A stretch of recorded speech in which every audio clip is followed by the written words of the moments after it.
কৃষি গল্পের পক্ষ থেকে আন্তরিক সালাম ও অভিনন্দন। আমি আপনাদেরকে দেখাচ্ছি কিন্তু এই যে পাতাটা দেখতে পাচ্ছেন, এটা কিন্তু হচ্ছে খুবই খুবই মূল্যবান একটি পাতা। এখন আমাদের হচ্ছে মশলার যে পরিমাণ হচ্ছে দাম, কিনতে গেলে কিন্তু হচ্ছে ব্র্যান্ড হ্যাং হয়ে যায়। এই যে পাতাটা দেখাচ্ছি, এটা কিন্তু হচ্ছে ওয়াল মশলা। আপনি সকল মশলার স্বাদ কিন্তু এই পাতাটাই পেয়ে যাবেন। আপনার বাসায় যদি এমন একটি গাছ যদি থেকে থাকে, আপনি কিন্তু মশলা কেনার হাত থেকে টোটালি কিন্তু হচ্ছে আপনি বেঁচে যাবেন।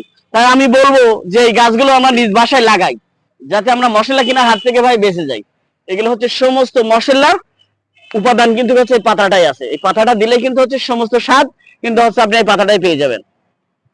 তাই আমরা হচ্ছে গাছগুলো নিজ বাসায় নিয়ে আমরা রোপণ করি, যাতে হচ্ছে আমরা মশলার যে হচ্ছে চাহিদাগুলো সেগুলো আমাদের নিজ বাসা থেকে হচ্ছে এগুলো পূরণ হয়ে যায়। আমরা বাংলাদেশের 64টা জেলায় এই গাছগুলো কুরিয়ার মাধ্যমে পাঠাই থাকি। দেখুন কত বড় একটি গাছ, এই যে